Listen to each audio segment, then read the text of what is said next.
Sa wakas. Akala ko nag-aantay ka pa ng halik ng prinsipe. Wala pa nga akong ginagawa sa'yo, nakatulog ka na kaagad.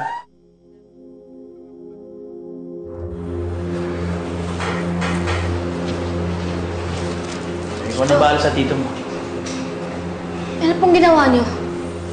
Wala akong ginagawa sa tito mo, Catherine. Bakit may pasapos siya sa mukha? Tito, saan pong nangyari? Hindi na po ba kayo naawa? Bakit ako maawa sa taong sumira ng buhay ni Isa? Hindi niyo po ba alam na may... Catherine.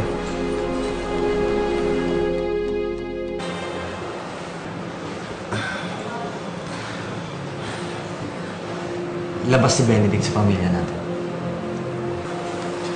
Maraming salamat sa pagdala mo sa akin. Pero yung sinabi ko sa'yo, sana pag-isipan mo dahil seryoso ako. Seryoso rin ako, wala akong pakialam sa'yo.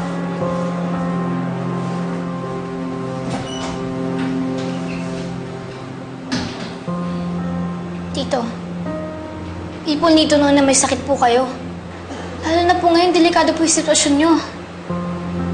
Dapat po maging careful po sila sa inyo, Tito. Baka kung ano pong mangyari sa inyo eh. Please lang po, sabihin nyo na po na may sakit kayo. Kahit kay mami lang po, please, para marami po napoprotect sa inyo. I'm sorry, Catherine. Pero hindi ko kayang gawin yung hinihiling.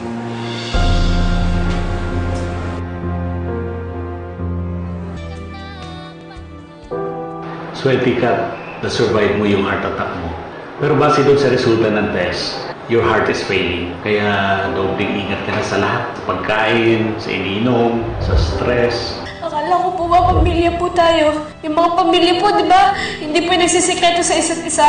Pamilya nga tayo. Kaya nga ginagawa ko lahat para makasiguro na magkakaroon ka ng maayos na buhay kapag nawala ako.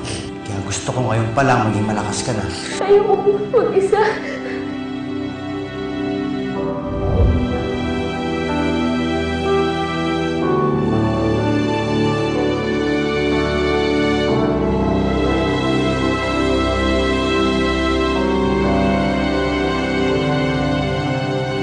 Benedict, kapag nawala ako, ikaw lang bahala kay Catherine, ha? Nakikiusap ako. Huwag mong pawabayaan si Catherine. Anong dramang to, ha? Ang importante sa akin, may kukup kay Catherine. Balikan ang inapita dahil importante sa akin si Isabel. People need to know na may sakit po kayo. Lalo na po ngayon, delikado po yung sitwasyon nyo. Dapat po maging careful po sila sa inyo, Tito.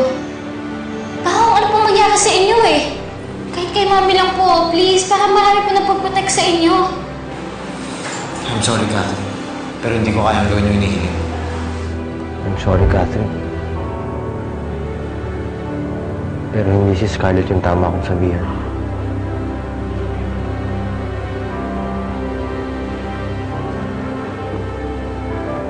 Pero paano nga kapag nawala na ako? Paano na si Catherine? Nangako ako kay Tita Matilda na kahit anong mangyari, hindi ko siya mapabayaan. Jonas, matanda na ako. Anumang oras ay pwede akong mawala. Ihanda mo ang sarili mo. Kung sana hindi nagbago si Isabel, ay di sana ipanatag ang loob ko na may mag-aalaga sa apo ko. Tita, nandiyan naman po si Scarlett, ah.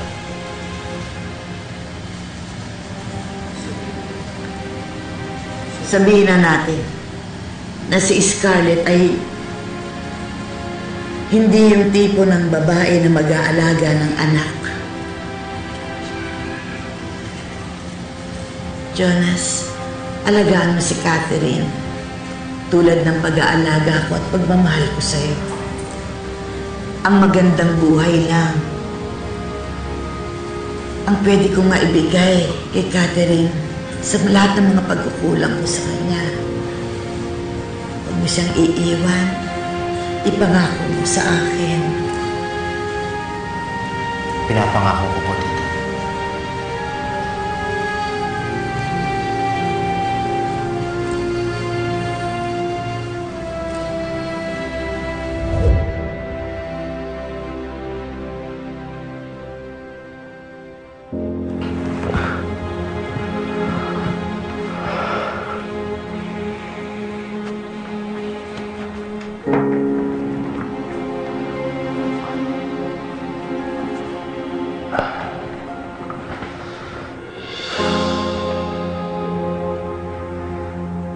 Pag nawala ako,